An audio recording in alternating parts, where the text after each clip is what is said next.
Basic refrigerator cycle में 4 चीज़ें शामिल हैं: कंप्रेसर, कंडेंसर, रेफ्रिजरेंट और एवापोरेटर।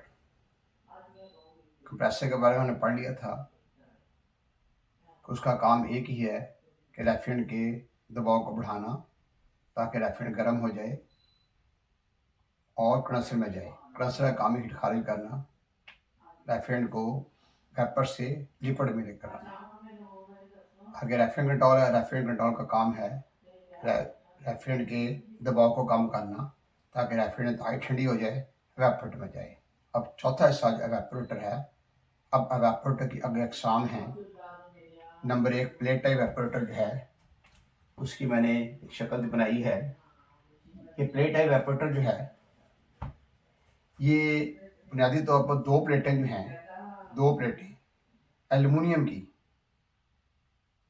उनके अंदर रास्ते बनाए जाते हैं गैस के गुजरने के लिए, छड़ियाँ बनाई जाती हैं, उनको आपस में इस तरह जोड़ा जाता है कि आपको वो एक प्लेट नज़र आती है। जब एक प्लेट नहीं होती, दो प्लेटें होती हैं, दोनों को बड़े अच्छे तरीके जोड़ा जाता है और उनमें रास्ते चल रहे होते हैं जहाँ से रेफ्रिजरेंट ने गुजरना होता है। उस एवापोरेटर के अक्सर ज़्यादातर जो ऊपर वाला खाना जो है वहाँ पर कैप्टिव को ले जाया जाता है और वहाँ से कूलिंग का अमल शुरू होता है। तो नीचे वाला हिस्सा जो है पहले ऊपर वाला हिस्सा ठंडा होगा, फिर नीचे वाला हिस्सा ठंडा होगा।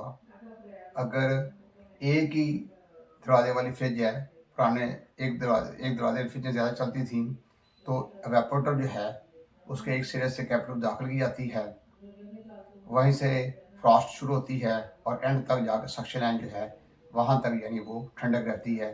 फिर सक्शन लाइन के लिए गैस दोबारा कंप्रेसर में आ जाती है। तो जो पहले एवापोरेटर होते थे वो एक दरवाजे वाली फ्रिज है, उसके अंदर की तरफ लगा होता था और अंदर भी एक छोटा सा दरवाज़ा होता था और नीचे की तरफ डिफ्रॉस्ट ट्रे होती थी कि जब उसको हमने बर्फ़ पिघलानी है, उसकी डिफ्रॉस्ट करना है तो फ्रिज को बंद कर देते थे। सारी बर्फ़ पिघल जानी है, ट्रे में पानी आ जाना है, ट्रे को बाहर फेंक देना है। जो बरतानिया वाले हैं उन्होंने रेफ्रिजरेटर ऐसे बनाई, उसके अंदर जो है एक बटन लगाया हुआ था थर्मोस्टेट के अंदर की तरफ लगा हुआ, उसको लिखा था पुश टू डिफ्रॉस्ट। जब आपने पुश करना है तो उस वक्त जो है कंप्रेसर बंद हो जाता था और पूरी जब बर्फ पिघल जानी है दोबारा वो बटन बाहर आ जाता था तो कंप्रेसर फिर चल जाता था। अब सपोज आपने कहीं जाना है 5, 6, 7 घंटे के लिए, घर से बाहर जाना है, आप उसको प्रेस करके चले जाएं। जब वापस आए काफ़ी हद तक बर्फ़ पिघल हो चुकी होगी। अगर बहुत ज़्यादा बर्फ़ होगी हो सकता आधा घंटा, 1 घंटा, 1.5 घंटा, 2 घंटे और ज़्यादा लग जाए। जब पूरी बर्फ़ पिघल के पानी बन जाएगी और डिफ्रॉस्ट वाटर ट्रे में आ जाएगी तो कंप्रेसर फिर चल पड़ेगा। तो इसका मतलब ये है कि आप 12-14 घंटे के बाद भी ट्रे को बाहर निकालें, पानी बाहर फेंकें, फिर दोबारा लगा दें। अगर वहाँ ट्रे नहीं लगी होगी तो ठंडक जो है वो ज़्यादा नीचे की तरफ असरअंदाज होगी, चीज़ें नीचे जो है ना वो भी किसी हद तक मुंजमद होने के करीब पहुँच जाएंगी और कंप्रेसर पर बहुत लोड बढ़ जाएगा, कंप्रेसर बहुत गर्म हो जाएगा। इसलिए डिफ्रॉस्ट वाटर ट्रे का लगाना ज़रूरी है ताकि वहाँ पर ठंडक जो है ऊपर वाले हिस्से में ज़्यादा हो, नीचे वाले हिस्से में कम हो। तो एवापोरेटर के बैक साइड पर 1 या 1.5-2 इंच की जगह होती थी जहाँ से कूलिंग नीचे की तरफ आती थी।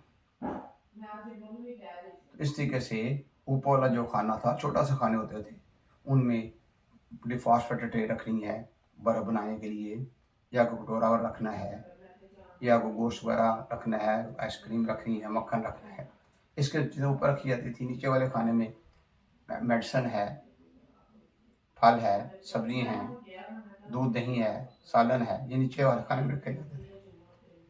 तो खाना क्या है, नीचे वाला हिस्सा जो है वो था।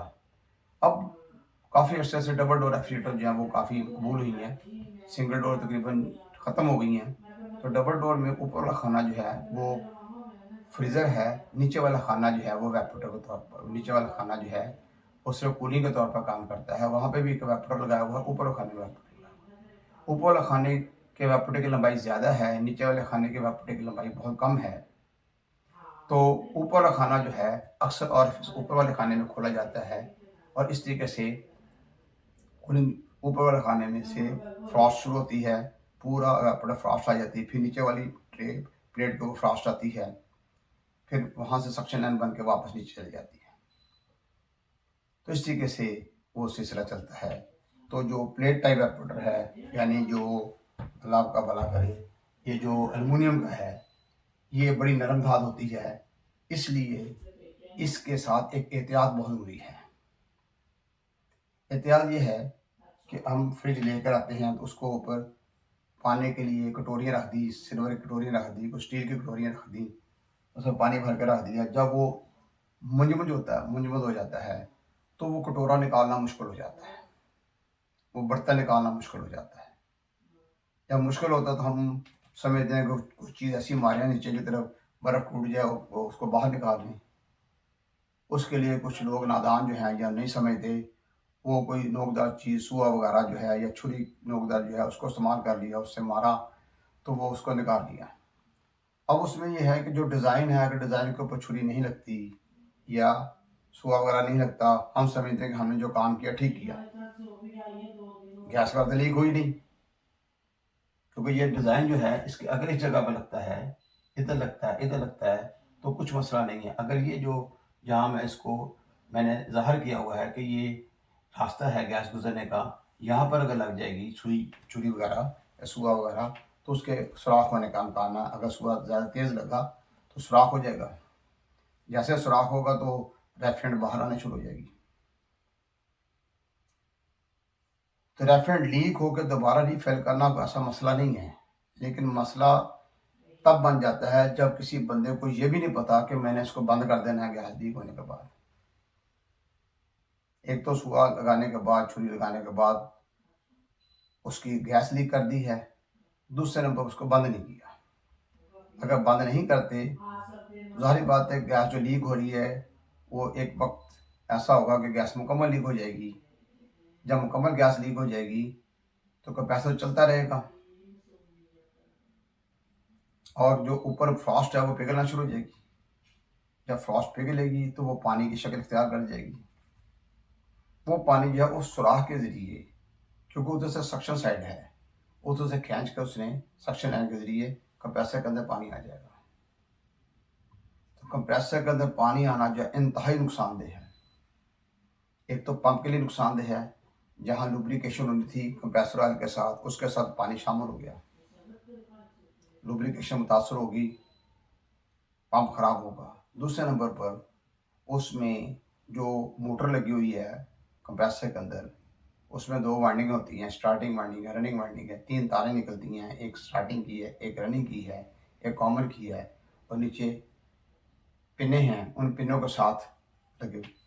जब कंप्रेसर ऑयल तो नॉन कंडक्टर है, कोई नुकसान नहीं होता, लेकिन पानी जो है कंडक्टर है। जब पानी उनके साथ टकराएगा, वहाँ पर न्यूट्रल फेस पहुँची हुई है, वहाँ स्पार्किंग होगी, और जिससे कंप्रेसर की मोटर जो है मुतासर होगी, तो मोटर भी ख़राब हो सकती है। एक तो उसने बंद ही नहीं होना, ऑटो ही नहीं करना, लगातार चलते जाना। नंबर दो स्पार्किंग होगी। नंबर तीन कंप्रेसर जो है वो गैस के अलावा पानी को भी उठाकर जो है वो कंडेंसर में भेजेगा, कंडेंसर भी मुतासर होगा। कंडेंसर अक्सर लोहे का होता है तो काफ़ी नुकसान हो जाता है। तो उसका जब इलाज करते हैं तो इलाज पे अखराजात भी ज़्यादा आते हैं। अगर कंप्रेसर ख़राब हो तो कंप्रेसर तो नया लगाना पड़ेगा, या एटलीस्ट उसको कटवा कर उसका अच्छी तरह साफ़ करके, अगर पंप ख़राब हो तो पंप चेंज करना पड़ेगा, मोटर ख़राब तो मोटर चेंज कर, दोनों ख़राब है दोनों चेंज करने पड़ेंगे। तो इस तरीके से एक तो वो काम करना पड़ेगा, तो सारा दिन लग जाएगा, कटिंग करवा के ठीक करवा के फिर वापस लाना है, फिर आकर उसको लगाना है। उससे पहले कंडेंसर को भी साफ़ करना पड़ेगा। एवापोरेटर जहाँ सुआ लगा हुआ है वहाँ उसको, उस जगह को बड़े एहतियात से, पहले तो जितनी बर्फ़ है या पानी है उसको पूरा मुकम्मल तौर पर बाहर निकालना पड़ेगा। कंप्लीट तौर पर मुकम्मल तौर पर उसको बाहर निकाल कर उसको ड्राई करेंगे। ड्राई करने के बाद वो जगह जहाँ पर सुराख हुआ है उसको किसी भी छुरी के साथ या किसी और नोकदार चीज़ का उसका कलर जो है पीछे करना है एहतियात के साथ, कि आपसे कोई गलती ना हो जाए। उसके बाद सैंड पेपर के ज़रिए उस जगह को आप साफ़ करें, बिल्कुल साफ़ कर लें। उसके बाद बड़े महारत के साथ जो है एलुमिनियम के का टांका लगाना, क्योंकि वो भी एलुमिनियम का है। एलुमिनियम का स्पेशल कार्ड लाना पड़ेगा आपको, उसके साथ टांका लगा। अगर आप गलती करेंगे तो एवापोरेटर ख़राब हो जाएगा। अगर आप इसको सही तरीके से नहीं लगा सकते तो एवापोरेटर भी ख़राब हो जाएगा, फिर नया एवापोरेटर डालना ही पड़ेगा हर हाल में। एक और चीज़ है, अगर सुआ ऐसे लगा दिया है कि सुआ इतना ज़ोर से लगा है और डिज़ाइन के दूसरी तरफ भी लग गया है, फिर तो एवापोरेटर ही चेंज करना पड़ेगा, बेहतर है। या फिर अगर हम उसको उखाड़ के नीचे की तरफ से भी ऊपर की तरफ से भी उसको बंद करते हैं तो फिर उसकी जो डिज़ाइनिंग है उसकी खूबसूरती या मुतासर होगी। तो ये इसलिए जब भी रेफ्रिजरेटर जो है, ये प्लेट टाइप रेफ्रिजरेटर जो है, इसके लिए ख़ास तौर पर ये है कि इसके साथ नोकदार चीज़, छुरी या सुआ वगैरह जो है, ऐसी चीज़ नहीं लगानी जिससे इसका मुतासर हो ये और ये लीक हो जाए। जो एवापोरेटर लीक हो जाए, उस फ्रिज को हम सेल करना चाहें तो लेने वाला अक्सर नहीं लेता, कहता है भाई ये तो इसका एवापोरेटर लीक है, इसका रिपेयर हुआ है, उसकी कीमत कम हो जाती है। इसलिए ख़ास एहतियात इसमें करनी है। जबकि प्लेट टाइप एवापोरेटर जो है कारकर्दगी के लिहाज से बेहतरीन है, बहुत अच्छा है। तो बहुत सारी दुनिया के रेफ्रिजरेटर जो हैं जिनमें यही इस्तेमाल हो रहा है। तो इस्तेमाल करने वालों के लिए मैं ये कहता हूँ कि प्लास्टिक जो है उसकी शीट जो है, मोटे प्लास्टिक शीट, उसके ऊपर रख दें ताकि जो चीज़ मुंजमद हो, ठीक है, तो वो उसको उठाने में आसानी हो जाएगी। मुंजमद होने में थोड़ी सी देर लगेगी, बहुत ज़्यादा देर भी लगेगी, लेकिन एवापोरेटर सेफ हो जाएगा। अगर आप एवापोरेटर को सेफ रखते हैं तो फिर तो जल्दी ख़राब होती नहीं है। तो इसका इस्तेमाल दुनिया की रेफ्रिजरेटर जेट कूल जो हैं, जो फ्रॉस्टेड रेफ्रिजरेटर हैं, उनका इस्तेमाल इसका बहुत ज़्यादा है, बड़ा मकबूल है, बड़ा कामयाब एवापोरेटर है। तो इसके अलावा ऐसा भी है कि अगर ये एवापोरेटर बहुत ज़्यादा ख़राब हो जाए, ठीक है, कुछ लोग उसमें गैस 2 नंबर डाल देते हैं, चाइना की हल्की गैस डाल देते हैं, चाइना की अच्छी गैसें भी हैं, हल्की गैसें भी हैं। तो वो गैस डालने से क्या होता है कि एवापोरेटर जो है वो ज़्यादा अरसा तक नहीं चलता, उसके अंदर सुराख हो जाते हैं छोटे छोटे, वो बेकार हो जाता है, फिर नया एवापोरेटर डालना पड़ता है। नया एवापोरेटर डालना भी कोई मुश्किल काम नहीं है, जो 15-20 दफ़ा उसको देख लेता है कि भाई किस तरह डालना है, ठीक है ना। पुराना एवापोरेटर उसकी प्लेट निकाल देते हैं, प्लेट का साइज ले लेते हैं, वैसी प्लेट ले आते हैं, उसको बैंड देकर दोबारा उसको अंदर एडजस्ट कर लेते हैं, तो इस तरीके से वो एवापोरेटर डाला जा सकता है। तो ये जो प्लेट टाइप एवापोरेटर जो है एलुमिनियम का होगा, अक्सर उस पर सफ़ेद रंग होता है और ये कामयाब एवापोरेटर है, लेकिन एहतियात बहुत ज़रूरी है।